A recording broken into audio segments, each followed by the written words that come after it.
پی C B selection committee میں سلمان بٹ کی متنازع تقرری، نگران وزیراعظم کا نوٹس، انوار الحق کاکڑ کی سلمان بٹ کو عہدے سے ہٹانے کی ہدایت، اچھی شہرت کے حامل کرکٹرز کو شامل کرنے کی ہدایت۔ انوار الحق کاکڑ نے کہا، پاکستان میں ٹیلنٹ کی کمی نہیں، سلیکشن کمیٹی کو بھی غیر متنازع ہونا چاہیے، میرٹ پر آنے والے سلیکٹرز ہی بہترین ٹیم کا انتخاب کر سکتے ہیں۔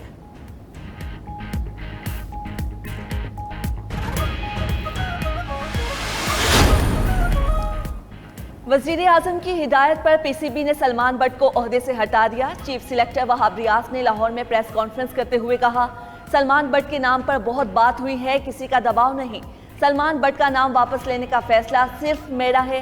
سابق کرکٹر سلمان بٹ کو کنسلٹنٹ بنانے کا فیصلہ میں نے ہی کیا تھا، اب انہیں ہٹانے کا فیصلہ بھی میں ہی کر رہا ہوں۔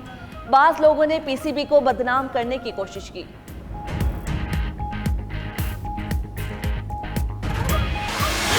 میرا مطالبہ ہے میاں صاحب سے بھی کہ وہ انتظامیہ کے بجائے اپنا نظریہ پہ، اپنا منشور پہ الیکشن لڑے، وہ ووٹ کو عزت دلوائے، ووٹ کا بےزتی نہ کرے۔ کچھ لوگوں کو غلط فہمی ہے کہ ہواؤں کا رخ اس طریقے سے بنتا ہے کہ آپ بادشاہ کی طرح آئے، آپ کے دربار میں سارے پیش ہو تو ہوا بن گیا، الیکشن ہو گیا، خدا حافظ۔ ہم سمجھتے ہیں کہ عوام ہوا بناتے ہیں۔ چیئرمین پیپلز پارٹی بلاول بھٹو کی قائد مسلم لیگ نون نواز شریف پر تنقید، کوئٹہ میں پریس کانفرنس کرتے ہوئے کہا، نواز شریف ووٹ کو عزت دلوائیں، بے عزتی نہ کریں، انتظامیہ کے بجائے اپنے منشور پر الیکشن لڑیں۔ میاں صاحب کل رو بھی نہیں سکتے کہ مجھے کیوں نکالا، کچھ لوگ سمجھتے ہیں کہ بادشاہ کی طرح ملک میں آؤ، دربار میں سب کی حاضری لگواؤ اور الیکشن کی ہوا بناؤ، ساری کوششیں کرنے کے باوجود ان کی ہوا نہیں بن رہی، انہیں اپنے گھر پنجاب میں انڈوں اور ٹماٹروں کا سامنا ہے۔ بلاول بھٹو نے مزید کہا کہ ہم چاہتے ہیں کہ تمام ادارے اپنی حدود میں رہ کر کام کریں، ماضی میں ہر ادارے کو ٹائیگر فورس بنانے کی کوشش کی گئی، پاکستان کی تاریخ میں جو سلیکٹڈ حکومتیں بنیں وہ ناکام رہیں۔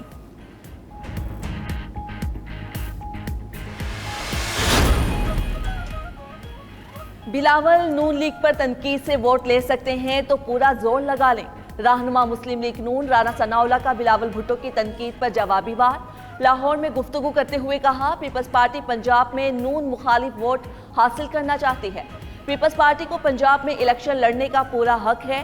احسن اقبال کا بھی طنز، کہا، کیا پیپلز پارٹی کہہ سکتی ہے کراچی جیسا پورا ملک بنائیں گے؟ بلاول بھٹو سے غیر ذمہ دارانہ بیانات کی امید نہیں تھی، مزید بولے 18ویں ترمیم ادھوری ہے، نون لیگ اسے مکمل کرے گی، ہمارا پروگرام 18ویں ترمیم کو منطقی انجام تک پہنچانے کا ہے۔ بیرسٹر گوہر پی ٹی آئی کے نئے چیئرمین بن گئے، الیکشن کمیشن کے انتباہ پر تحریک انصاف کے انٹرا پارٹی الیکشن، بیرسٹر گوہر بلا مقابلہ چیئرمین منتخب، عمر ایوب مرکزی جنرل سیکریٹری ہوں گے، یاسمین راشد تحریک انصاف پنجاب اور علی امین گنڈاپور پی ٹی آئی خیبر پختونخوا کے صدر منتخب، حلیم عادل شیخ تحریک انصاف سندھ اور منیر احمد بلوچ تحریک انصاف بلوچستان کے صدر بن گئے۔ چیف الیکشن کمشنر نیاز اللہ نیازی نے انٹرا پارٹی الیکشن کے نتائج کا اعلان کر دیا۔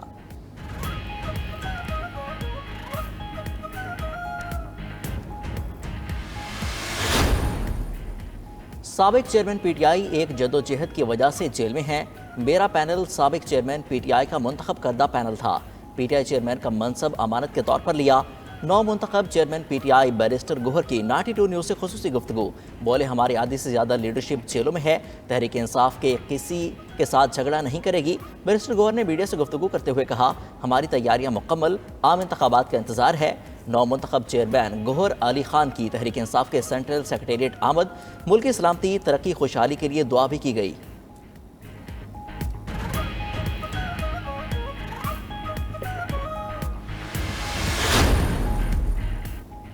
پی ٹی آئی کے انٹرا پارٹی الیکشن پر سیاسی جماعتوں کا رد عمل، نون لیگ نے پی ٹی آئی کے انٹرا پارٹی انتخابات کو مذاق قرار دے دیا۔ مریم اورنگزیب کہتی ہیں، یہ کیسا الیکشن تھا، نہ ووٹر تھے نہ ووٹر لسٹ، موکلوں نے ووٹ ڈالے، ایک دن بانی پی ٹی آئی بھی کہے گا کہ یہ الیکشن ان کی مرضی سے نہیں ہوئے۔ رہنما پیپلز پارٹی فیصل کریم کنڈی بولے، پی ٹی آئی کے انٹرا پارٹی الیکشن میں خوب دھاندلی ہوئی۔ پی ٹی آئی کے بانی رہنما اکبر ایس بابر کا انٹرا پارٹی انتخابات الیکشن کمیشن میں چیلنج کرنے کا اعلان، کہا، انٹرا پارٹی انتخابات کا سارا عمل پی ٹی آئی آئین کی خلاف ورزی ہے، جمہوریت کے نام پر ایک ناٹک کیا گیا۔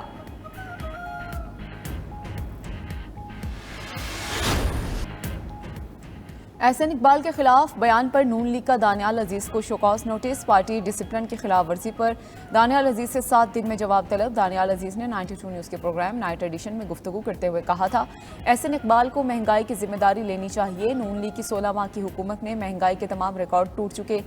احسن اقبال بولے کہ دانیال عزیز کے الزامات کا ان سے کوئی تعلق نہیں بنتا، شاید دانیال عزیز میرا نام لے کر کسی اور کو سنانا چاہتے تھے، پتہ نہیں کیوں وہ بلاول کی زبان بول رہے ہیں۔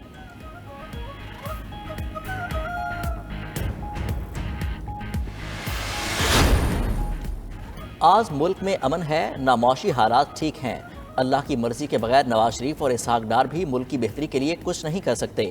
مولانا فضل الرحمان کا بہاولپور میں طوفان الاقصی کانفرنس سے خطاب، بانی پی ٹی آئی پر بھی تنقید، کہا انہوں نے یہودی لابی کے ایجنڈے اور ایجنٹ کو 15 سال پہلے بھانپ لیا تھا، اس ایجنٹ کو شکست دی، آج وہ جیل میں اور پی ٹی آئی در بدر ہے۔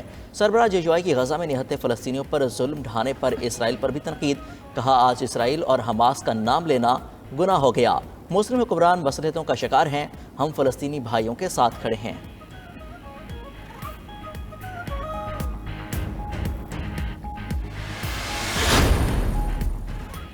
جابر حکمرانوں سے آزادی حاصل کرنے کا وقت آ گیا۔ پہلے مرحلے میں ہم سیاسی رابطے کے حکمرانوں کو جگا رہے ہیں۔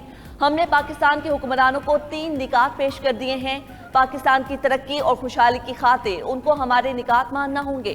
سربراہ ایم کیو ایم خالد مقبول صدیقی کا گلشن اقبال ٹاؤن میں جلسے سے خطاب، مصطفیٰ کمال بولے جب تک مظلوم کھڑا نہیں ہوگا ظالم باز نہیں آئے گا، 2 کروڑ لوگ سڑکوں پر نکلے تو ظالم حکمران نہیں بچ پائیں گے۔ فاروق ستار کہتے ہیں 4000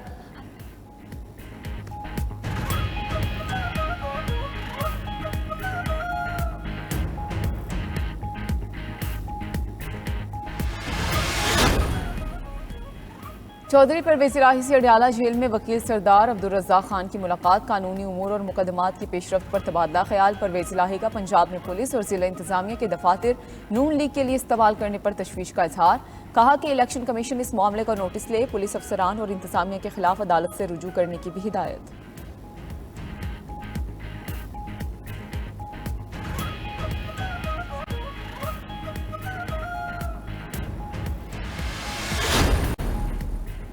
حوالات یا ڈرائیونگ لائسنس والدین فیصلہ کر لیں، نگران وزیر اعلیٰ پنجاب محسن نقوی کی وارننگ۔ لاہور میں تھانہ ہنجروال کی عمارت کے افتتاح کے بعد میڈیا سے گفتگو میں کہا لاہور میں 90% لوگوں کے پاس ڈرائیونگ لائسنس نہیں ہے۔ پولیسنگ کے نظام پر بات کرتے ہوئے بولے لاہور میں 22 نئے تھانے بنائیں گے، سیف سٹی کا دائرہ کار مزید شہروں تک بڑھائیں گے، جلد پولیس کلچر کی حالت میں بہتری نظر آئے گی۔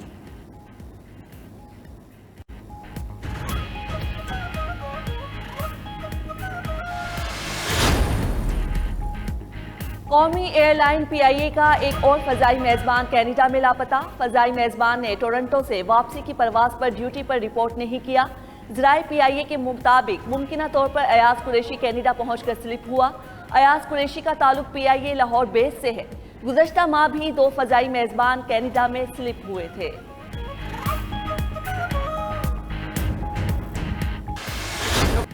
کراچی آرٹس کونسل میں 16ویں عالمی اردو کانفرنس، تیسرے روز بھی اردو ادب سے محبت کرنے والوں کی بڑی تعداد شریک۔ کانفرنس کا آغاز اردو غزل اور افسانے کے سیشن سے کیا گیا۔ خواجہ معین الدین کا تحریر کردہ تعلیم بالغاں تھیٹر پلے پیش ہوا تو حاضرین نے خوب داد دی۔ بلوچی، سرائکی اور سندھی زبان و ادب سے متعلق گفتگو کو شائقین نے خوش آئند قرار دیا۔